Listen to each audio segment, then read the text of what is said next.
वाले जीव हैं वो चौथी नारकी तक जा सकते हैं, और ऊपर वो 12वें देवलोक तक जा सकते हैं। फिर है कीलिका संघनन। कीलिका संघनन वाले जीव जो है उसमें क्या होता है, कीलिका संघनन के क्या होता है कि केवल कील से ही अस्थि जुड़ी हुई है। ये 2 अस्थि है, उसके बीच में कील है, कोई मरकट बंद नहीं है, कुछ नहीं है, ना पट्टी है, केवल कील से हड्डियां जुड़ी हुई है। तो ये कीलिका संघनन हो गया। और कीलिका संघनन वाले जो जीव है वो भी 12वें देवलोक तक, सॉरी 6ठे देवलोक तक जा सकते हैं, और नीचे वो जा सकते हैं 3री नारकी तक। और लास्ट वाला है सेवाटक संघनन। तो सेवाटक संघनन के जो होता है उसमें क्या होता है, कील भी नहीं होती है, वो अस्थियां खाली एक दूसरे में अटकी हुई है। यहाँ आप देख रहे हैं केवल एक दूसरे में अटकी हुई है, यहाँ पर ये जगह है, स्पेस है, तो वहां दूसरी ऐसे हड्डी आ गई, यहाँ पर हड्डियां हैं, मतलब एक दूसरे में अटकी हुई हड्डियां हैं, अस्थियां जो बोन्स है वो एक दूसरे में अटके हुए हैं, उसमें कहीं भी कोई कील नहीं है, कोई पट्टा नहीं है, कोई मरकट बंद नहीं है। तो ये जो जीव है नीचे नारकी में तो पहली और दूसरी नारकी तक जा सकते हैं, ऊपर देवलोक में 4थे देवलोक तक जा सकते हैं।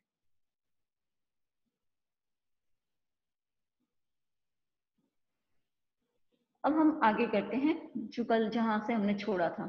मेरे ख्याल से अब संघनन सबको समझ में आ गया होगा।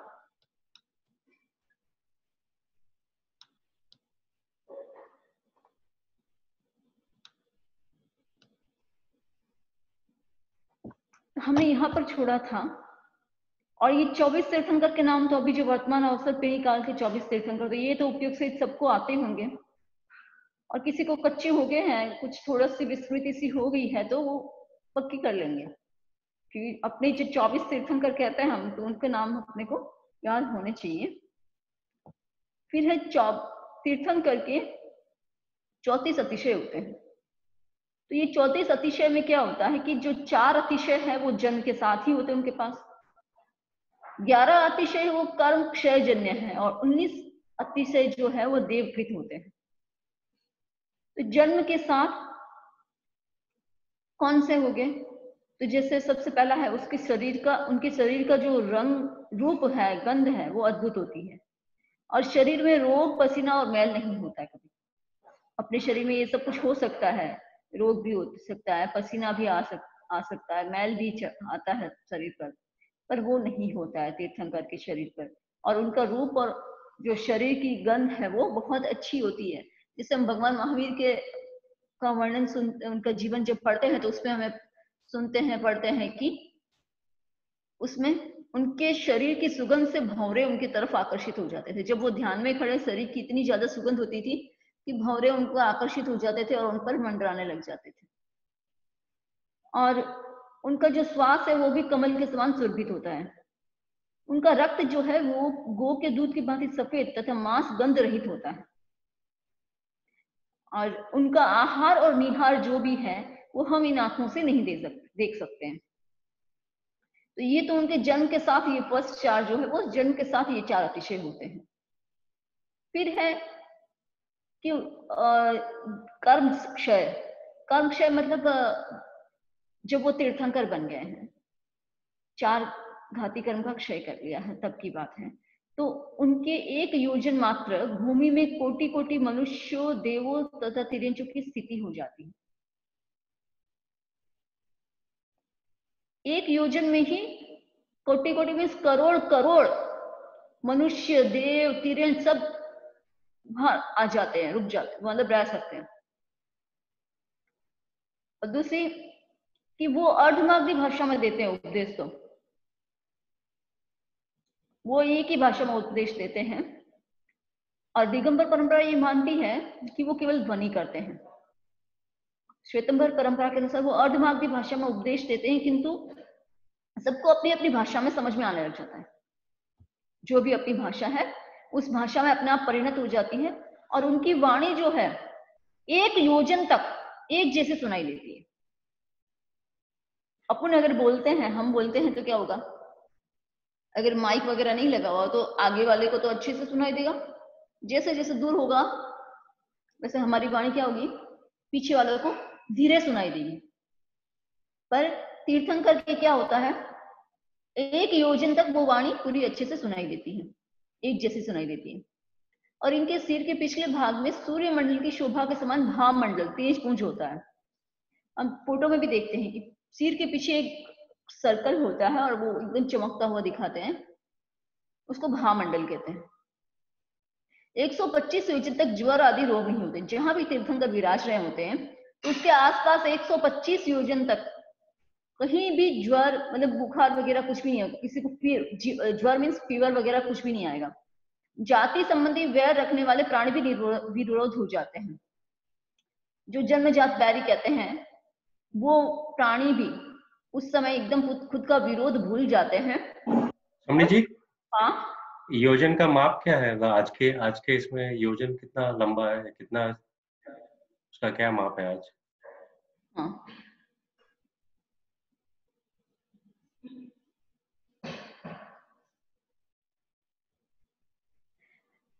पर्टिकुलर मुझे ध्यान में नहीं, मैं खोज करके बता दूंगी। पर क्योंकि अलग अलग समय से अलग अलग योजन भी कहे जाते हैं। आज के समय में हम जो योजन कहते हैं और इसमें योजन थोड़ा अंतर भी होता है। ठीक है, पर मैं भाव है बता दूंगी। ठीक। पर योजन जो है क्या, इसमें जो योजन है 1 योजन या 125 योजन, ये बहुत बड़ा है। जाति संबंधी वैर रखने वाले प्राणी भी निर्विरोध हो जाते हैं। ठीक है, धान्य को उपद्रव करने वाले चूहे आदि क्षुद्र जीव नहीं होते हैं। मतलब कहीं भी जो अनाज को खराब करने वाले जीव है तो वो उनके आसपास में कहीं नहीं होंगे। किसी उपद्रव से सामूहिक मृत्यु नहीं होती, जैसे अभी अपने कोविड के कारण हो रही सामूहिक मृत्यु हो रही, उपद्रव है ना, ये महामारी है, तो उसके कारण जो एक साथ सब लोग मर रहे। तो तीर्थंकर जहां होते हैं वहां ऐसा नहीं होता। कहीं भी अतिवृष्टि, अतिवृष्टि मतलब बहुत ज्यादा बारिश, जो बाढ़ आ जाती है सब फिर उसके कारण, तो वो नहीं होता है। अनावृष्टि मतलब जो कम बारिश, वह भी नहीं होता है। अच्छा, हाँ, तो 4 कोश और कह सकते हैं आज का 7.88 माइल वो 1 योजन है। 7.88 माइल इज इक्वल टू 1 योजन आज का। हाँ, आज का। ठीक है, धन्यवाद। हाँ,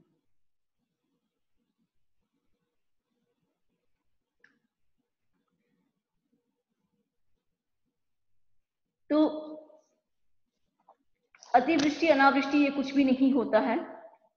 अतिवृष्टि अनावृष्टि शब्द से मेरे ख्याल से सब परिचित होंगे कि बहुत ज्यादा बारिश होती है उसको अतिवृष्टि कहते हैं। अनावृष्टि जहां बारिश का अभाव हो जाता है, जो अकाल दुष्काल हो जाता है वो, तो वो कुछ भी नहीं होता है उस समय। दुर्भिक्ष, वैसे अनावृष्टि मतलब बहुत कम हो, एकदम कम हो जाना या नहीं होना, और दुर्भिक्ष दुष्काल नहीं पड़ता है उस समय। अपने या दूसरे राष्ट्र से भय नहीं होता, मतलब जहां भी तीर्थंकर विराजते हैं तो एक दूसरे राज्य को, देशों को एक दूसरे से भय नहीं होता। और जहां तीर्थंकर आगे आगे हैं, हाँ, एक दूसरे पर आक्रमण भी नहीं करते वो। और जब तीर्थंकर पधार रहे होते हैं, जब विहार करते हैं, तो आकाश में आगे आगे धर्म चक्र चलता है। उनके दोनों ओर श्वेत चामर होते हैं। इसीलिए आज भी मंदिर मार्गी में जो परंपरा है कि जब मंदिर में वो पूजा करते हैं तो चामर भी डुलाते हैं। तो वो इसी कारण, क्योंकि तीर्थंकर के आसपास दोनों तरफ श्वेत चामर होता है। और बैठने के लिए जो पाद पीठ होता है, मतलब जिस पर वो विराजते हैं, वो स्फटिक रत्न में सिंहासन होता है। एकदम स्फटिक, पारदर्शी स्फटिक होता है कि दूर से अपने को ऐसे लगेगा कि नीचे कुछ भी नहीं है। उनके मस्तक पर आकाश में 3 छत्र, वो भी हम फोटो में देखते हैं। बहुत सारी चीजें हम फोटो में देखते हैं कि मस्तक पर छत्र होता है। और आगे आगे आकाश में रत्नमय ध्वज भी होता है। देखो, धर्म चक्र भी चलता है आकाश में और रत्नमय ध्वज भी चलता है। और पैर रखने से स्वर्ण रचित कमल होते हैं। जब पैर रखते हैं तो वहां के रखने के लिए क्या होता है, जब वो देशना दे रहे समोसर में, तो नीचे पैर रखते हैं तो उसके लिए क्या होता है, तो सुवर्ण रचित सोने का कमल होता है। ये सारी देवकृत माया है। मतलब तीर्थंकरों का अतिशय है, पर वो देवकृत अतिशय है। और समोसरण में रत्न, सुवर्ण, चांदी से बने 3 सुंदर परकोटे होते हैं। 3 परकोटे होते हैं। एक परकोटे में देव देवियां और होंगे, मुझे जहां तक ध्यान में है। एक में मनुष्य और होंगे, एक में तिरछ और होंगे। और समोसरण में उनका गान चतुर्मुख होता है। समोसरण में तीर्थंकर हमेशा क्या करते हैं, पूर्वाभिमुख विराजते हैं। पर देवता क्या करते हैं, उनका बाकी 3 तरफ भी सेम प्रतिबिंब बना देते हैं। तो चतुर्मुख, चारों मुख, 4 एक साथ ऐसा लगता है कि चारों तरफ तीर्थंकर विराजे हुए हैं। 4 मुंह है उनके, 4 शरीर है, और चारों तरफ बैठने वाले को, बीच में तीर्थंकर है, चारों तरफ बैठने वाले को यही लगता है कि तीर्थंकर भगवान जो है वो मेरी तरफ ही विराज रहे हैं और सामने ही विराजे हुए हैं।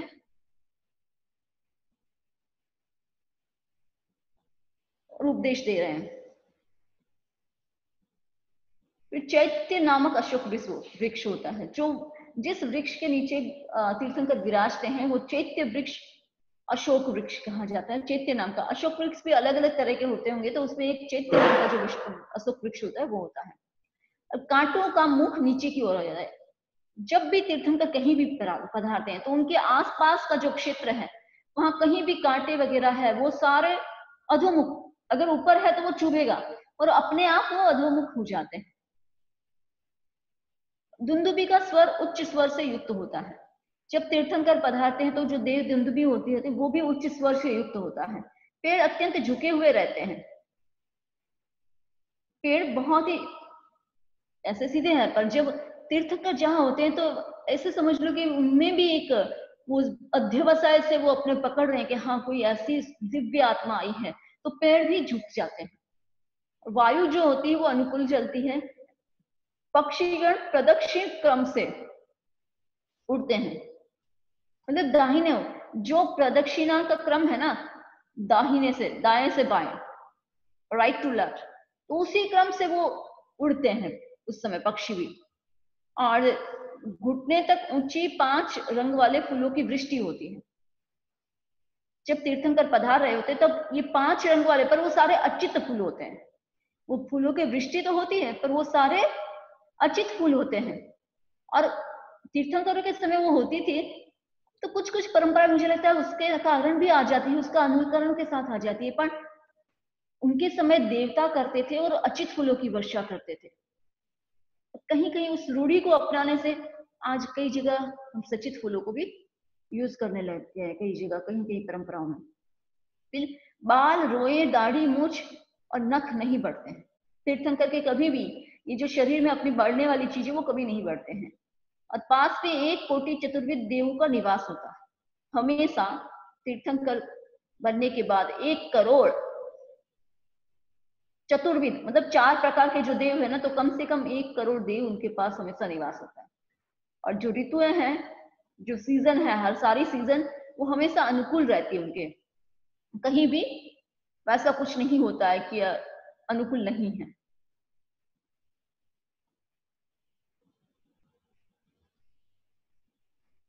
अब वाणी के अतिशय, ये तो 34 अतिशय कहते हैं। फिर वाणी के 35 अतिशय हैं।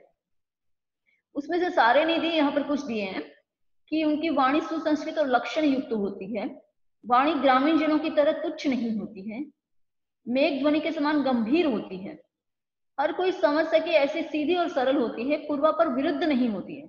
अब हम कभी बोलते बोलते हमारे ये हो सकता है कि कहीं पहले कहा और बाद में कहा, उसमें कहीं अपने आ जाता है, क्योंकि हम छद्मस्त है सब, आप और हम सब छद्मस्त है। तो पहले जो बात कही, बाद में जब बात कर रहे हैं तो हो सकता है कि हमारी बात को ही कट करने वाली हो। पर तीर्थंकर की कभी ऐसा नहीं होता और उनकी वाणी स्निग्ध मधुर होती है। वो कभी स्व प्रशंसा और परनिंदा से हमेशा मुक्त होती है। उनकी वाणी में कभी ना स्व प्रशंसा होती ना परनिंदा होती है। और थोड़े ही शब्दों में महान अर्थ छिपा हुआ था। ये तो हम कहते हैं कि वो केवल उत्पाद व ध्रुव्य उपनैव विघ्नैव ध्रुवैव इतना बोलते हैं। और 14 पर जो गणधर है, उनके जो गणधर है, सारे गणधरों को 14 पूर्वों का ज्ञान हो जाता है। तो यही बात है कि थोड़े शब्दों में महान अर्थ छिपा हुआ आता है। बहुत सूत्र आगम की जब हम शैली देखते हैं, आगम में जब पढ़ते हैं तो ऐसा लगता है कि वो सूत्रात्मक शैली है। उनकी डिटेल जब करते हैं तो बहुत कुछ उसमें रहता है, और कभी भी वो संशयकारी भाषा में नहीं बोलते हैं। धारा प्रवाह और आश्चर्यकारिणी होती है। कहा जाता है कि तीर्थंकर की वाणी का इतना अतिशय है, अपने जो उत्तरवर्ती साहित्य में और में उसकी जब उसका बखान किया गया तो आचार्य ने यहाँ तक कहा है कि अगर मान लो कोई 100 साल बूढ़ी व्यक्ति बुढ़िया है, 100 साल की, एकदम शरीर से कृश है, पूरी झुकी हुई है, और वो जंगल में, क्योंकि उसके पास कोई चारा नहीं, जंगल में लकड़ियां काटने गई हुई है, लकड़ियां काट के उसने उसका गट्ठर बना लिया, उसको इकट्ठा कर लिया, उसको हाथ में लिया, ऊंचा किया है, आधे में है, और उसी समय अगर तीर्थंकर की देशना शुरू हो जाती है और उसका ध्यान उसमें चला जाता है, उसके कान में वो वाणी पड़ जाती है, तो वैसे के वैसे एकदम स्थिर हो जाती है, उसको पता नहीं चलता, ऐसा लगता है कि वो अमृत का पान कर रही है, जिसके लिए वो उठाना भी बहुत मुश्किल है, पर वो झुकी हुई ही, आधी झुकी हुई, हाथ में वो गट्ठर पकड़ा हुआ है, वैसी की वैसी जब तक देशना चल रही तब तक वैसी की वैसी स्थिर हो जाती है। तो उनकी वाणी का ये प्रभाव होता है। अब है कि 14 स्वप्न, तो ये 14 स्वप्नों का भी अपना अपना एक सिंबल है, मतलब सिंबल कह सकते हैं। ये 14 स्वप्न में कुछ माता को निर्देश देता है कि तुम्हारा जो बेटा है भविष्य में वो क्या क्या करने वाला है। तो तीर्थंकर की माता ये 14 स्वप्न देखती है। गज मतलब एलिफेंट, वृषभ जो बैल कहते हैं हम, और सिंह लक्ष्मी, पुष्प की 2 मालाएं, पूर्ण चंद्र, सूर्य, इंद्रध्वज, पूर्ण कलश, पद्म सरोवर, क्षीर समुद्र, देव विमान, रत्न राशि, निर्धूम अग्नि। अब तीर्थंकर का बल, जो 12 योद्धा जिनको हम कहते हैं बहुत अच्छे योद्धा, 12 योद्धाओं का बल एक बैल में होता है, 10 बैलों का बल एक घोड़े में होता है, 12 घोड़ों का बल एक भैंसे में होता है, 500 भैंसों का बल एक हाथी में। ये मतलब तीर्थंकर कितने ज्यादा शक्तिशाली होते हैं, ये उपमा से समझा रहे हैं। उपमा से या वास्तविकता यही है कि तीर्थंकर में इतना बल होता है। तो 500 हाथी का बल एक केसरी सिंह में होता है, 2000 केसरी सिंह का बल एक अष्टापद, अष्टापद भी एक वो होता है पशु, 8 पैर वाला पशु होता है।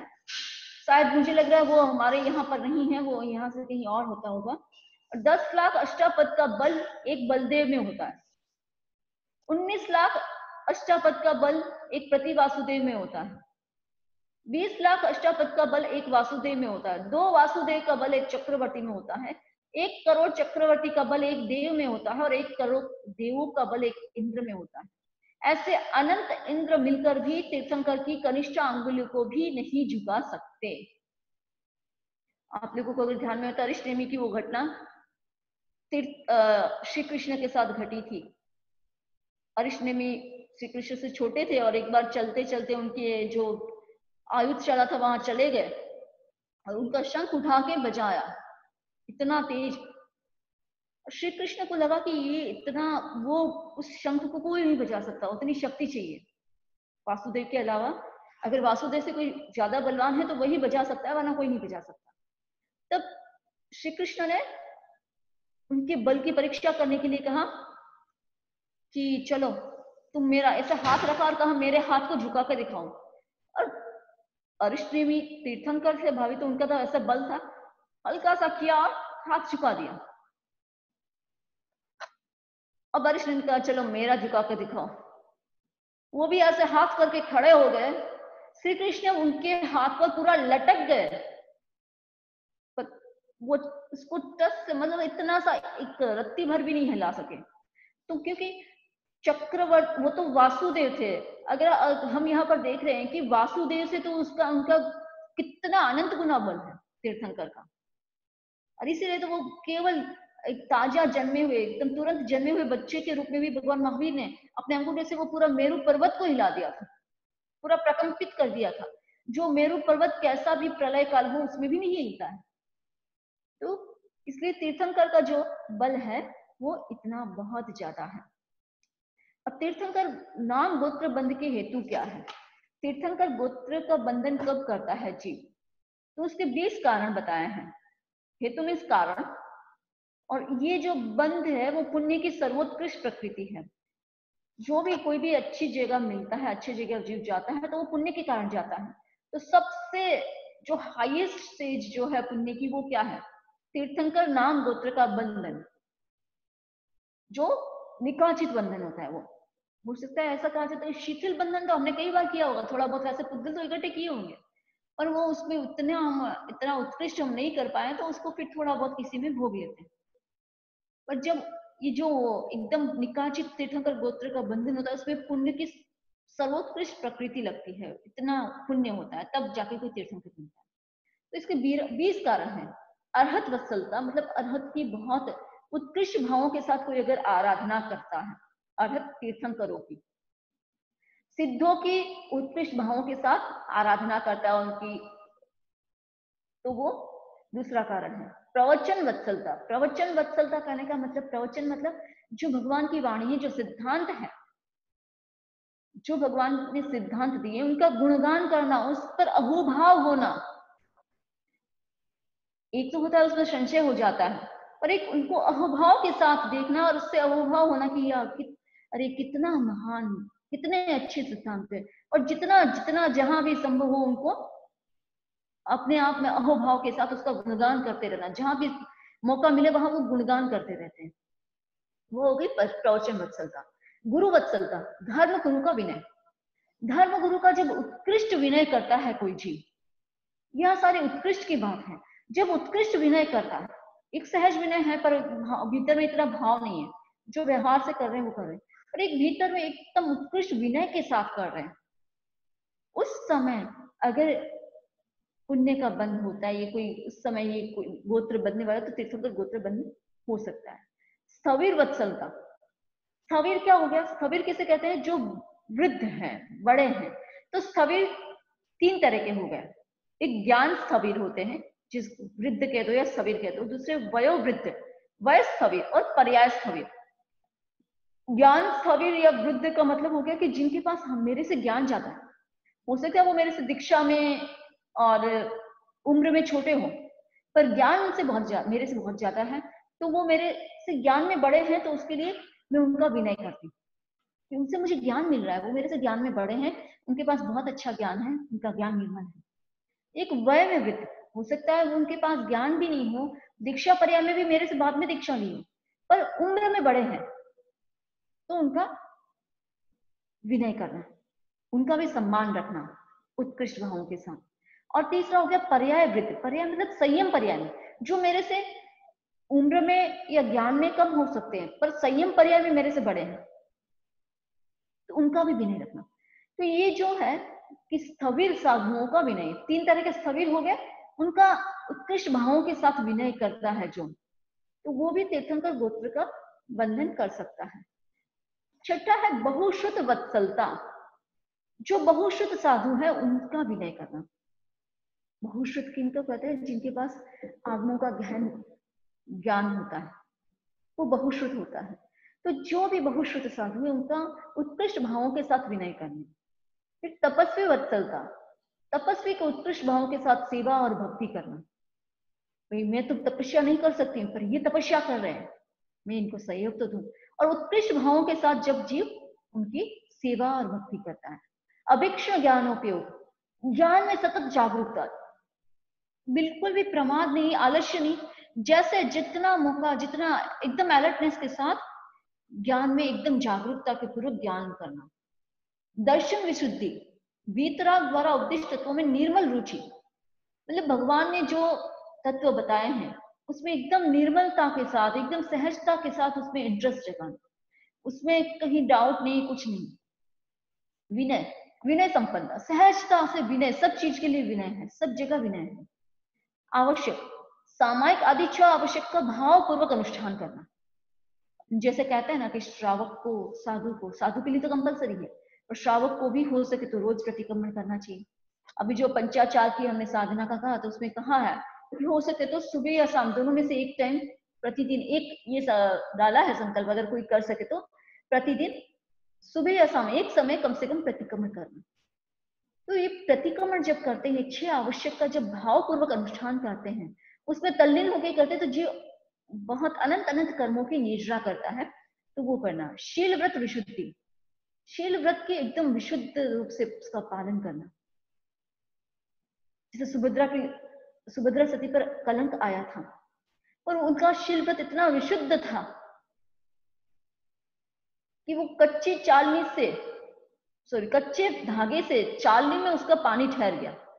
बाकी जो सब अपने को शील व्रत धारिणी कहने वाले भी कोई नहीं कर पाया, वो कर पाई और इसी से चंपा के दरवाजे खुले थे। तो शील व्रत का उत्कृष्ट भावों के साथ जो विशुद्धि पूर्वक पालन करता है और सांसारिक भोगों के प्रति उदासीनता, संसार में रहते हुए भी जो सांसारिक भोग है उसके प्रति उदासीनता, एकदम मध्यस्थ भाव, उसमें कोई आकर्षण नहीं, कुछ नहीं।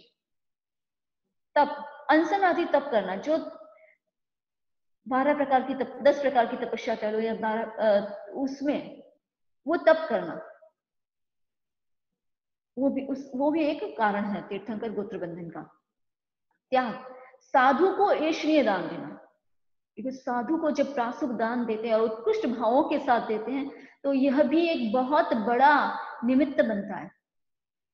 मेरे पुण्य होगा या मेरे ये बंधन होगा इस भावों से नहीं, पर जब जीव सहज में उत्कृष्ट भावों के साथ दे रहा है कि साधु है, पंच महाव्रतधारी है, संयमी है, इनको ये सहज में सूझता आहार है और मुझे देना है, तो तीर्थंकर गोत्र का बंधन भी हो सकता है। शालिभद्र का हम उदाहरण कहते हैं कि उसने पूर्व जन्म में दान दिया और वो शालिभद्र के रूप में उत्पन्न हुआ, जिसने उसके जहां पर हमें कहीं कहते हैं 99 पेटियां, कहीं कहते हैं 33 पेटियां रोज की देवलोक से उतरती थी, वो इतनी समृद्धि में। तो वो किस कारण हुआ? वो दान के कारण। उसने शुद्ध भावों से, जानता कुछ नहीं था, बालक था पूर्व जन्म में, पर शुद्ध भावों के साथ दान दिया। तो साधु को जब प्रासुक और ऐश्वर्य, प्रासुक कहने का मतलब जो सूझता है, मतलब कहीं भी कोई सचित का टच भी नहीं है, वो सचित नहीं है, साधु को जैसा लेना चाहिए। और ऐश्वर्य, साधु के लिए लेने योग्य जो दान है वो उत्कृष्ट भावों से देना। वैयावृत्य, आचार्य और उपाध्याय आदि की सेवा करना। आचार्यों की, उपाध्यायों की उत्कृष्ट भावों के साथ जब सेवा करता है तब भी जीव तीर्थंकर गोत्र का बंधन करता है। समाधि, चित्त की स्वस्थता, चित्त हमेशा एकदम स्वस्थ रहना, कहीं भी कोई भी सिचुएशन आ जाए उसमें मध्यस्थ रहता है, समता में रहता है, वो एकदम चित्त से अपने स्वस्थ रहता है, तो वह भी तीर्थंकर तीर्थंकर गोत्र का बंधन कर सकता है जीव। अपूर्व ज्ञान ग्रहण, एक तो हो गया ज्ञान में जागरूकता रखनी और एक प्रबल पुरुषार्थ करके बहुत अच्छे से ज्ञान को ग्रहण करना, उसमें इतना जागरूकता के साथ उसको ग्रहण करना, और तो वो हो गया, वो भी एक कारण बनता है। सिद्धांत भक्ति, देखो सिद्धांत की भक्ति करना, एक आया था सिद्धांत वत्सल था, प्रवचन वत्सल था, तो प्रवचन का गुणगान करना, और यह है सिद्धांत भक्ति, उनके प्रति इतनी भक्ति हो, श्रद्धा हो कि उनको हर दृष्टि से कोशिश करे जीवन में उतारने। और प्रवचन प्रभावना, प्रवचन मतलब जिन शासन की जितनी ज्यादा हो सके प्रभावना करना, जिन शासन की प्रभावना में भी अगर हम निमित्त भूत बनते हैं तो वो हमारे निद्रा का बहुत बड़ा कारण बन जाता है। जब हम शुभ भावों से कि हाँ बस जिन शासन की प्रभावना, मेरा नाम की कोई बात इसमें बात नहीं है, उस व्यक्ति को नाम का नहीं होता है, पर केवल जिन शासन की, प्रवचन की, जिन प्रवचन की, जिन वाणी की प्रभावना होनी चाहिए, ज्यादा से ज्यादा लोग ये जो प्रवचन है उसका समझे, उसको जीवन में उतारे। तो जो उत्कृष्ट भावों के साथ जब जिन शासन की अधिक से अधिक प्रभावना की कोशिश करते हैं तो वह भी तीर्थंकर नाम गोत्र के बंधन का कारण बन सकता है। अब है ये वर्तमान युग के 12 चक्रवर्ती, ये 12 चक्रवर्तियों के नाम हैं। तो इसमें से 3 तो हमारे तीर्थंकर थे, शांति, कुंथु और अर्क। भरत सबसे पहले चक्रवर्ती थे जो भगवान ऋषभ के पुत्र थे, और 3 जो शांति, कुंथु और है ये हमारे तीर्थंकर थे, 16वें, 17वें, 18वें तीर्थंकर। उन्होंने पहले तो चक्रवर्ती पद को भोगा, देखो उनकी पुण्य और कितनी ज्यादा थी, एक ही भाव में 2 पदवियों को भोगा उन्होंने, 2 बड़ी पदवियों को भोगा। पहले चक्रवर्ती बने, उस सबको भोगा और फिर तीर्थंकर बने। मघवा, फिर ये 12 नाम है, भरत, सगर, मघवा, सनत कुमार, शांति, कुंथु, अर, शुभम, महापद्म, हरिशेन, जय, ब्रह्मदत्त। फिर चक्रवर्ती रिद्धि, चक्रवर्ती की रिद्धि जो है वो कहना चाहते हैं सबसे ज्यादा रिद्धि होती। तीर्थंकर के पास बल और रिद्धि वो तो है, और तीर्थंकर के बाद अगर हम कहें तो मनुष्य लोक में चक्रवर्ती की सबसे ज्यादा होती है। तो चक्रवर्ती की माताएं भी जो वो चक्रवर्ती आते हैं घर में तो 14 स्वप्न देखती है, पर वो थोड़े से धुंधले होते हैं। जैसे तीर्थंकर की माता देखती है वो एकदम स्पष्ट होते हैं, पर चक्रवर्ती की माता देखती है वो हल्के से धुंधले होते हैं, और वो 6 खंड के स्वामी होते हैं। देवलोक में जैसे इंद्र का स्थान होता है वैसे मनुष्य में चक्रवर्ती का स्थान सर्वोच्च है। और इनकी रिद्धि इस प्रकार है, उनके पास हमेशा 16,000 देव, आत्मरक्षक देव होते हैं। हमेशा 16,000 देव उनकी आत्मा की उसके रक्षा के लिए उनकी सेवा में हाजिर रहते हैं। 32,000 देशों पर उनका शासन होता है। 32,000 नरेश उनकी आज्ञा को सिरोधार्य करते हैं। 64,000 रानियां होती है। 64,000 रानियां किसी को कहते हैं, मतलब कहीं आजकल तो ऐसा कर सकते हैं कि कभी एक संभालना भी कभी कभी भारी पड़ जाता है किसी किसी के। तो 64,000 रानियां, 25,000 देवता उनकी सेवा में रहते हैं। देखो 16,000 आत्मरक्षक देव उनके पास होते हैं हमेशा, और 25,000 देव उनकी सेवा में रहते हैं। 84 लाख हाथी, 84 लाख घोड़े, 84 लाख रथ होते हैं उनके पास। 96 करोड़ पैदल सेना होती है। 32,000 नृत्यकार होते हैं उनके पास। 16,000 राजधानियां होती है। 14,000 महामंत्री होते हैं। 16,000 रत्नों की खाने होती है। 20,000 सोने की और 20,000 चांदी की खाने होती है। 3 करोड़ गोकुल होते हैं। 26 लाख अंगमर्दन करने वाले होते हैं। अंगमर्दन जो मसाज करने वाले, अंगमर्दन करने वाले मीन्स मसाज करने वाले। और खान मतलब माइंस, 20,000 सोने की और 20,000 चांदी की माइंस होती है उनके पास। और 99 करोड़ दास दासी होते हैं। 99 लाख अंगरक्षक होते हैं। 3 करोड़ आयुधशालाएं होती हैं। 3 करोड़ वैद्य होते हैं। 8,000 पंडित होते हैं। चक्र आदि 14 रत्नों की प्रधानता होती है। 9 निधि होती है। और कभी कभी जीव ये सब देखकर भी निदान वगैरह कर लेते। जैसे ब्रह्मदत्त चक्रवर्ती के जीव ने पूर्व जन्म में निदान किया था, पर उसके कारण क्या होता है, अगर वो निदान नहीं करता तो ब्रह्मदत्त चक्रवर्ती के भाव में वो मोक्ष जा सकता था, मोक्ष पहुंच सकता था। उनके भाई और उसके साथ भी पूर्व भाव में चित्त और संभूति ने साथ में साधना की थी, पर उन्होंने निदान कर लिया तो उसके कारण क्या हुआ, वो ब्रह्मदत्त चक्रवर्ती के रूप में उत्पन्न हुए और उस जन्म में मोक्ष नहीं जा पाए, और अब उनके भव भ्रमण है वो बढ़ गया, जबकि चित्र जो उनके भाई थे वो मोक्ष गए। तो चक्रवर्ती के 14 रत्न, पहला है सेनापति रत्न। यह दल नायक होता है तथा गंगा और सिंधु नदी के पार वाले देशों को जीतने में बलवान होता है। मतलब चक्रवर्ती की जो गंगा और सिंधु के पार के जो देश है वहां ये सेनापति रत्न जो है, सेनापति होता है, वही जाके उन देशों को जीत के आ जाता है। गृहपति रत्न, चक्रवर्ती के गृह की समुचित व्यवस्था में तत्पर रहता है। ये सब प्रकार के धान्यों और शाक सब्जियों के निष्पादन में कुशल होता है। चर्म रत्न पर प्रातः बोए गए धान्य को उसी दिन सूर्यास्त से पहले ही हजारों कुंभों में भरकर चक्रवर्ती के समक्ष उपस्थित कर देता है। मतलब उनके पास जो चर्म रत्न होता है उसमें क्या होता है, चर्म रत्न में वो सुबह कुछ बोता है, शाम तक तो वो फसल रेडी है, सुबह बोई शाम को रेडी है, और सब साग सब्जियां सब कुछ रोज की ताजा उनके चक्रवर्ती, क्योंकि इतने बड़ा सब कुछ परिवार है, 64,000 तो रानियां हैं, फिर बच्चे होंगे वो अलग, और बाकी सब ये सारा उनके सेवक और सब, तो रोज का इतना चाहिएगा। तो कहते कि रोज का रोज उनके लिए बनाते हैं। और हजारों कुंभों में, कुंभ मतलब वो जो घड़े टाइप का होता है उसको कुंभ कहते हैं, तो उसमें भरकर चक्रवर्ती के सामने वो रख देता है। पुरोहित रत्न जो है वो ग्रहों की शांति के लिए उपक्रम करने वाला होता है। ग्रह कभी कभी प्रतिकूल हो जाए तो उसके कारण दिक्कत होती है, तो ग्रह हमेशा शांत रहे उसके लिए वो करता रहता है। गज्र रत्न और अश्व रत्न, ये दोनों जो क्या होते हैं, अत्यंत वेगवान, बहुत तेज चलने वाले होते हैं और बहुत पराक्रमशाली होते हैं। वर्धकी रत्न गृह आदि के निर्माण का कार्य करता है। चक्रवर्ती के लिए कोई भी घर बनाना है, महल बनाना है, जो भी करना है वो कौन करता है, वर्धकी रत्न करता है। स्त्री रत्न, स्त्री रत्न जिसको कहते हैं, श्रीदेवी भी कहते हैं, उनका नाम श्रीदेवी ही रखते हैं, कहते हैं। तो ये जो है स्त्री रत्न, और इसके लिए कहा जाता है कि इनका जो स्त्री रत्न है, मतलब जो श्रीदेवी चक्रवर्ती की जो पटरानी होती है वो स्त्री रत्न होता है, और ये हमेशा ही मर करके छठी नारके में जाएंगे। तो ये बहुत ही अत्यंत अद्भुत काम जनित सुख देने वाली होती है उनको, और चिर यौवना रहती है, और इनसे कभी संतान की उत्पत्ति नहीं होती। उसका शरीर प्रमाणोपेत होता है, उसके केश नख अवस्थित होते हैं, उसका समशीतोष्ण स्पर्श सब रोगों का नाश करने वाला होता है। ये कभी भी बच्चे को जन्म पर वो हमेशा युवा रहती है, उनकी कोई संतान नहीं होती, बच्चा नहीं होता है, पर मरकर वो इतना ये काम भोगों में इतनी ज्यादा लिप्त रहती है कि मरकर निश्चित है वो छठी नरक में जाएगी। चक्र रत्न सभी शास्त्रों में श्रेष्ठ तथा दुर्लभ शत्रुओं पर विजय पाने में समर्थ होता है।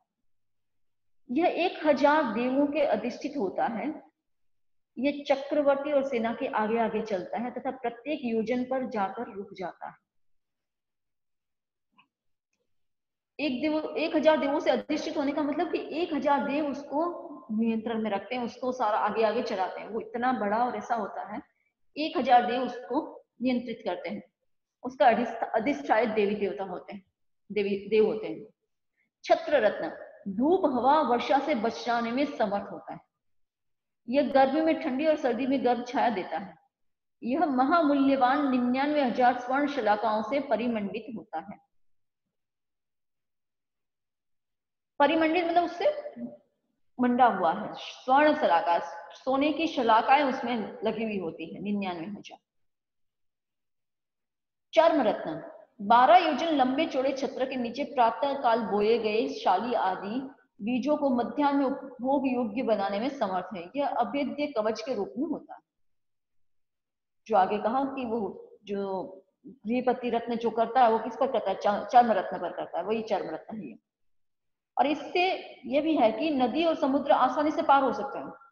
वर्षा से सुरक्षा के लिए भी चक्रवर्ती इसका स्पर्श करता है, तो यह चर्म रत्न कुछ अधिक 12 योजन तक तिरछा फैल जाता है। मतलब जब बारिश आ रही, मतलब चक्रवर्ती कहीं जा रहा है और अचानक से बारिश आ गई, तो चक्रवर्ती इसका स्पर्श करते ही क्या होगा कि वो 12 योजन से ज्यादा ऐसे तिरछा मतलब ऊपर, उनके ऊपर फैल जाएगा। और जब उनको नदी पार करनी है तो उसमें पूरी उनकी सेना उस पर, मान लो वो नौका है उसके रूप में आरूढ़ हो सकती है, उस पर अगर चढ़ जाती है तो उनको नदी पार करा देती है। ये चर्म रत्न होता है। मणि रत्न यह जो है 12 योजन में विस्तृत चक्रवर्ती की सेना में सर्वत्र प्रकाश करता है। चक्रवर्ती की सेना जो है इतनी लंबी चौड़ी है, तो 12 योजन में फैली हुई है। तो वो मणि रत्न वो सब जगह, उनके पास ये लाइट्स नहीं थी, इलेक्ट्रिसिटी नहीं थी उस समय, पर वो मणि रत्न जो है वो सब जगह प्रकाश करता है, और इसके प्रभाव से सारे कोई भी प्रकार के जो उपद्रव और रोग है वो नष्ट हो जाते हैं। 12 योजन में किसी भी प्रकार का उपद्रव हो, किसी भी प्रकार का रोग हो, वो नष्ट हो जाता है। फिर एक काकड़ी रत्न तमिश्रा गुहा में अंधकार को समूल नष्ट कर देता है। इसकी किरणें 12 योजन तक फैलती। तमिश्रा गुहा जो है, कहा जाता है कि जब चक्रवर्ती 6 खंड को जीतने जाता है तब तमिश्रा गुफा को उसको पार करना पड़ता है। तमिश्रा मतलब अंधकार, तो उसमें सघन अंधकार होता है उस गुफा में, इसलिए उसको तमिश्रा गुफा कहते हैं। तो जब ये कांकड़ी रत्न वो जब वहां से करता है, वहां जा रहा है, तो ये जो रत्न है वहां पूरा अंधकार को नष्ट कर देता है और 12 योजन तक इसकी किरणें फैलती रहती है। अशी रत्न संग्राम भूमि में इसकी शक्ति अप्रतिहत। अशी मतलब तलवार। तो चक्रवर्ती के पास जो असी रत्न होता है तो उसको, उसके सामने कोई भी जीत नहीं पाता। और दंड रत्न शत्रु सेना को नष्ट करने में तथा गड्ढों, गुफाओं और पर्वतों के विषम भाग को सम बनाने में समर्थ होता है। शत्रुओं की सेना को नष्ट भी कर सकता है, और कहीं भी उबड़ खाबड़ है, जो भी ऊंचा नीचा प्रदेश है, तो उसको सम मतलब स्ट्रेट पूरा अच्छे से सीधा करने में ये दंड रत्न समर्थ होता है। अब 14 रत्नों में 7 तो एकेंद्रीय रत्न होता है और 7 पंचेंद्रीय रत्न। कहने का मतलब ये इसमें अच्छित एक भी नहीं है। ये जो पहले 7 थे वो क्या है, पंचेंद्रीय रत्न कहे जाते हैं। सेनापति, गृहपति, पुरोहित, गज रत्न, अश्व रत्न, वर्धकी रत्न और स्त्री रत्न, ये सातों पंचेंद्रिय हैं और पीछे के जो सातों हैं वो एकेंद्रिय जीव हैं। अब चक्रवर्ती के रत्नों की उत्पत्ति क्षेत्र मतलब वो कहाँ उत्पन्न होते हैं, तो कहा जाता है कि चक्र, छत्र, दंड और असी ये चार तो आयुधशाला में उत्पन्न होते हैं। उनकी जो आयुधशाला मतलब जहां पर शस्त्र रखे जाते हैं वहां पर उत्पन्न होते हैं। फिर चर्म, मणि, काकड़ी ये श्रीगृह मतलब उनका जो भंडार है, जहां पर भंडार रखा हुआ है, जहां सब चीज खजाना और है वहां पर उत्पन्न होता है। और सेनापति, गाथापति, वर्धकी, पुरोहित ये राजधानी में उत्पन्न होते हैं। अश्व और हाथी ये दो वैताड्य पर्वत की तलहटी में उत्पन्न होते हैं। स्त्री रत्न उत्तरी विद्याधर श्रेणी में उत्पन्न होता है। उत्तर की साइड जो विद्याधर श्रेणी मतलब विद्याधर जो होते हैं वहां पर उनके वहां स्त्री रत्न उत्पन्न होता है। अब 9 निधि है, 14 रत्न हो गए, 9 निधि। तो नैसर्ग क्या होती है, तो ग्राम, नगर, गृह आदि की रचना का ज्ञान कराने वाली महानिधि। निधि यहाँ ज्ञान के अर्थ में है, अलग अलग चीजों का ज्ञान मतलब बहुत विशाल ज्ञान है, बहुत गहरा ज्ञान है।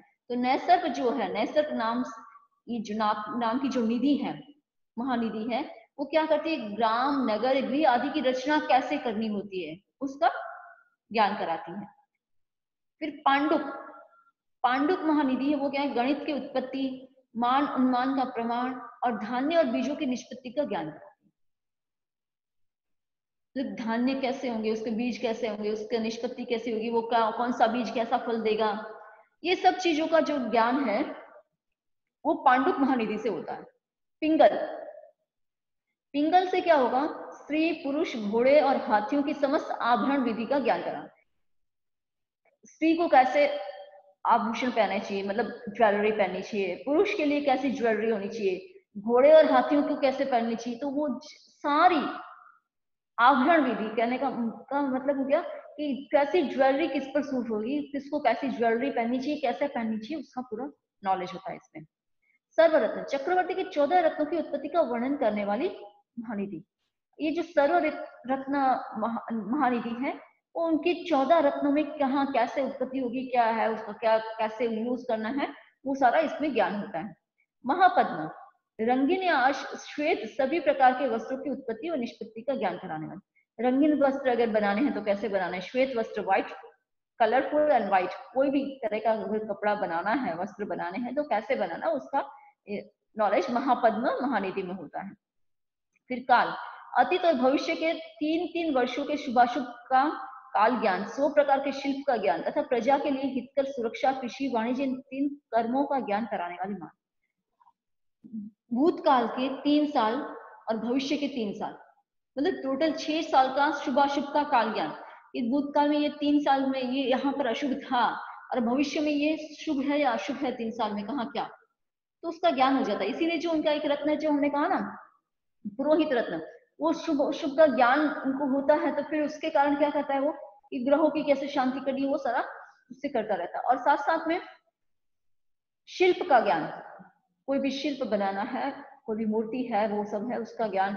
और प्रजा के लिए क्या हितकर, कौन सी चीज हितकर है, सुरक्षा कैसी होनी चाहिए, उनको खेती वगैरह बिजनेस वगैरह कैसे करना, उसका भी ज्ञान कौन सा कराती है, काल महानिधि कराती है। महाकाल जो है वो लोह, चांदी तथा सोने की खाने एवं मणि, मुक्ता, स्फटिक और प्रवाल की उत्पत्ति का ज्ञान कराने वाली महानिधि कि कैसे कहाँ पर सोने की खान है, कहाँ चांदी की, कहाँ लोहे की है या फिर मणि, मुक्ता और स्फटिक है, तो उसकी उत्पत्ति कैसे होती है, प्रवाल, ये सब चीजों की उत्पत्ति कहाँ से होगी, कैसे होगी, उसका सबका। हाँ अभी क्वेश्चन पूछूं कि बाद में? बस सब 2 ये बता देती हूँ फिर क्वेश्चन पूछ लो। अच्छा ठीक है। माणवक योद्धाओं, कवचों और शस्त्रों के निर्माण का ज्ञान। जो माणवक नाम की महानिधि है वो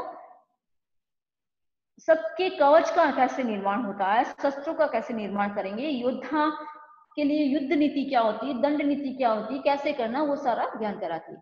और फिर है शंख। तो ये शंख जो है वो नृत्य की विधि, कैसे नृत्य करना है, कैसे नाटक करना है, कैसे काव्य होते हैं और किस प्रकार से वाद्य बनाए जाते हैं, तो उस वाद्य को बनाने के बाद उसको कैसे यूज करना, कैसे बचाना, वो सारा ज्ञान जो है वो ये कराती है।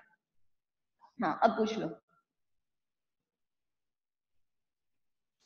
वंदमी नमस्कार स्वामी जी, आपने जो ये बताया ना नवनिधि, तो वो चक्रवर्ती में खुद होती है या उनके लिए कोई करता है?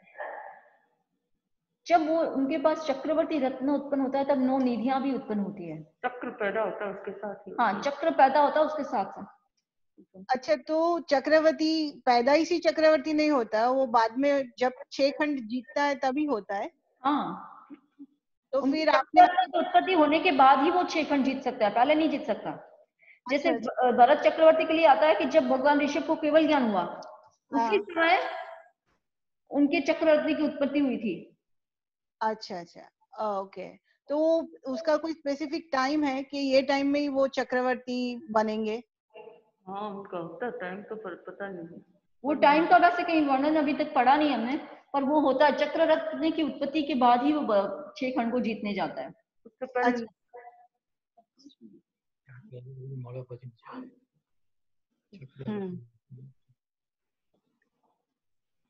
हाँ, पूछो, बड़े समझे फरमा रहे हैं। वंदामी नमः स्वामी शमनी जी। हाँ, तो ये निधि का मतलब क्या हुआ शमनी जी?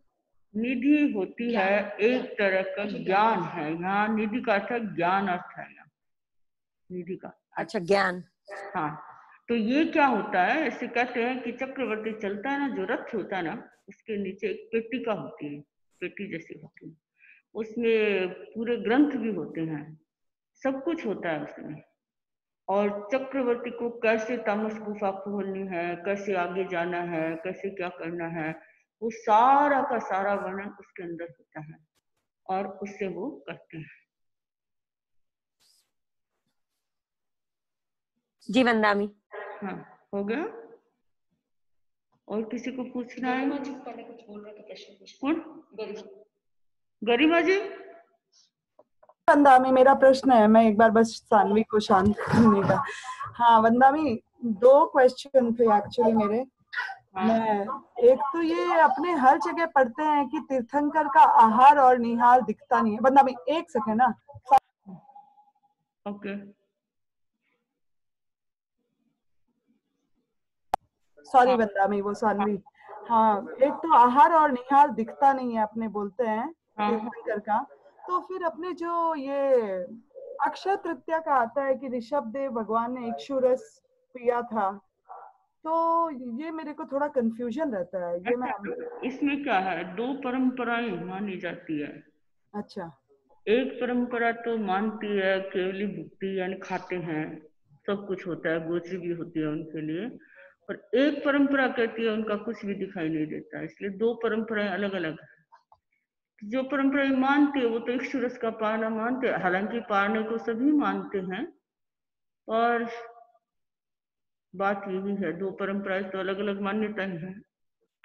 शमणी जी, तब उनको तीर्थंकर नामकर्म हुआ था, केवल ज्ञान हो गया था शायद उसके बाद में हुआ ना? किसको?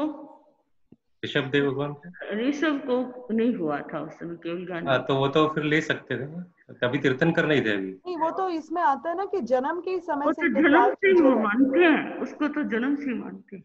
अच्छा, है ना, 4 चीज आती है जन्म से इनका, जो उसमें 4 चीजें वो वैसे ही मानते हैं कि उनके नख सिख ये सब कुछ नहीं बढ़ते हाँ हैं, हाँ हाँ बाल और ये सब कुछ नहीं होता है, आहार और निहार उनका कुछ दिखाई नहीं देता है, हाँ, ये जन्म से मानते हैं। वही मेरे को कंफ्यूजन है कि आखिर वो इक्षुरस का आता है, तो वही एक ये था। और एक कल पढ़ाया था वंदामी ने, हाँ जो लवण समुद्र से ऐसे 2 दाढ़ा निकलती है, हाँ हाँ, वो दाढ़ा में मनुष्य होते हैं। हाँ। तो वो जो लवण समुद्र, दाढ़ा का मतलब क्या है, आप समझे नहीं? मैं समझी, पर्वत, आपको जो दाढ़ का शेप होता है हाँ, उसको, पर्वत का शेप वैसा है बस। तो तो उसको क्या, वो उनका वो है ना, लवण समुद्र के अंदर जाती है, यानी उसके अंदर वो जाती एक्चुअली क्या आइलैंड होती है क्या? है। एक तरह से आइलैंड ही मानो ना, लवण समुद्र के अंदर चली गई इसलिए वो। वही मेरे को ये कंफ्यूजन इसलिए हुआ क्योंकि वो जयंत प्रज्ञा जी का 25 बोल का मनुष्य जाति का जब हाँ चर्चा हुआ ना, हाँ तब किसी ने पूछा कि लवण समुद्र में क्या मनुष्य होते हैं, तो वो बोले होते हैं, जब वहाँ हाँ आइलैंड होते हैं उनमें होते हैं। हाँ, वही 56 अंतरद्वीप की जो दाढ़ें जा रही है ना, जो चार अच्छा चार थे वो 56 अंतर द्वीप है ना, 8 है तो 8 डालों में 7-7 द्वीप हैं हर जी एक एक डाल में, तो 56 हो गए। तो वो 8 सत्ता 56, ये 56 में सब में मनुष्य हैं, तो वही मनुष्य है। बाकी वैसे लवण समुद्र में कोई मनुष्य नहीं है, हाँ हाँ तो दारू के अंदर है वही मनुष्य है। हाँ, यही थोड़ा सा कंफ्यूजन था। हाँ, वही मनुष्य है, बाकी वो नहीं। वो कुछ भी नहीं होते ना, वो संगी असंगी दोनों नहीं होते ना। हाँ, वो नहीं, वहाँ नहीं, वैसे एक नहीं। और चीज मेरे को समझ में नहीं आ रहा है वंदा में, मतलब असंगी अपने बोलते हैं कि मन नहीं होता है, हाँ हाँ तो जैसे ठीक है अपने अतिर्यंच गति में पढ़े थे कि सुख त्रस्काय और स्थावरकाय में त्रस्काय वो होती है जिन्हें सुख दुख की अनुभूति होती है। हाँ, तो फिर वंदा में एक अपन बोलते हैं सुख दुख की अनुभूति होती है, और ठीक है फर्स्ट जो ने बोलते हैं जो एक इंद्रिय है उनमें सुख दुख की अनुभूति भी नहीं होती। नहीं होती, किसने कहा? मतलब उसमें लिखा है हमको ना नहीं कि दिखती, स्थावर, हमको नहीं दिखती, अनुभूति तो होती है उनको।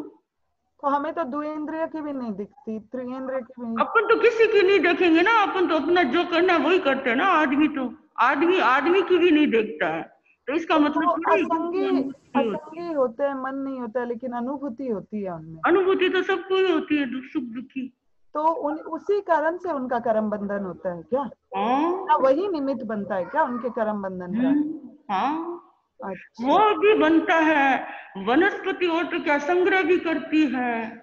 अच्छा अच्छा हाँ, ऐसी जड़ें होती है, आसपास में धन पड़ा हो नीचे जमीन का, तो अपने नीचे लेके आ जाती है सारा खींच के। हाँ हाँ, अच्छा हाँ, पशुओं को ऐसे अपने पत्तों में ऐसे लपेट लेती है। आपको कभी मिले तो एक फिल्म बनी हुई है, देख लेना। हाँ हाँ, ये तो मैंने पता है कि ये अभी भी होता है, कोई कोई प्लांट जो ऐसे कीड़े मकोड़े भी खाती है ऐसे हाँ, तो ऐसा नहीं है। वनस्पति संग आहार भय मैथुन परिग्रह, ये 4 संज्ञा सब में होती है। अच्छा हाँ, ठीक है वंदानी।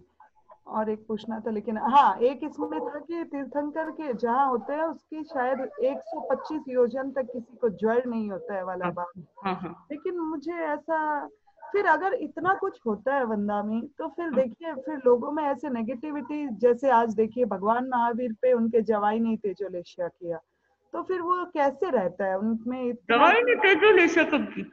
उनका जवाई किसने किया था उनपे तेजोलेशिया? वो तो वो गौशालक था। गौशालक और जवाई ने भी कुछ, जमाई तो जमाली था, दामाद। वो जमाली तो ने भी कुछ अलग किया? हो गया था, निन्नव बन गया था, लेकिन वो नहीं किया था, उससे अच्छा, तेजोलेशिया का प्रयोग नहीं किया था। तो मतलब मन में नेगेटिविटी इतनी होती है उनमें, मतलब ये भी क्या 10 आश्चर्य में आता है क्या ये जो भगवान पे नहीं, तेजोलेशिया है? नहीं, नहीं, बिल्कुल। अच्छा, वही मेरे को लगा ये ज्वर वाला भी मुझे नाम याद नहीं आ रहा, लेकिन कहीं कहीं पे आता है ना किसी को ज्वर हुआ था, फिर उन्होंने ये किया कि अगर अगर ये ज्वर उतर गया तो मैं साधुचर्या ले लूंगा, ऐसा कुछ स्टोरी भी एक अरे वो नमी राजर्षि की है, वो मैं पढ़ती हूँ। कुछ एक कंफ्यूजन थी मुझे वो। दहा ज्वर होता है, दहा ज्वर।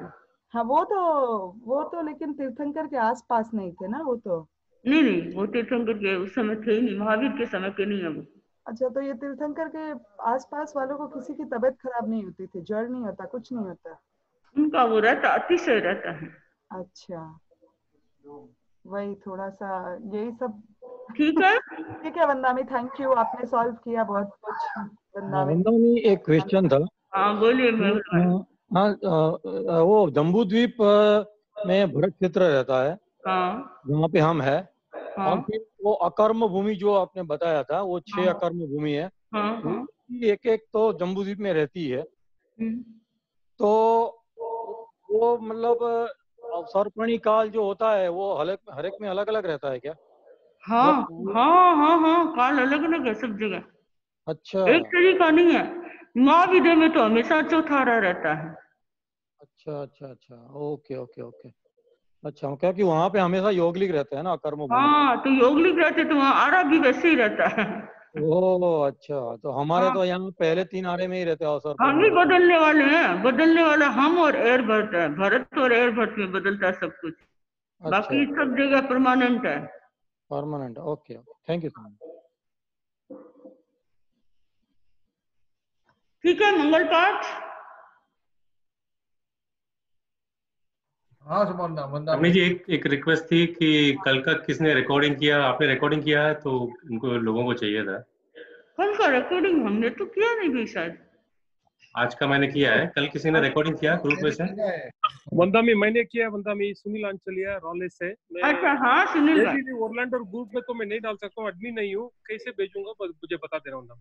वंदामी हमने किया है नहीं भाई, आपने किया है पूरा रिकॉर्डिंग? हाँ पूरा रिकॉर्डिंग किया है। तो मैं आपको एक लिंक भेज दूंगा, वहां पे अपलोड कर देना प्लीज, तो लोगों को। जेबी ओरलैंडो में डाल देना।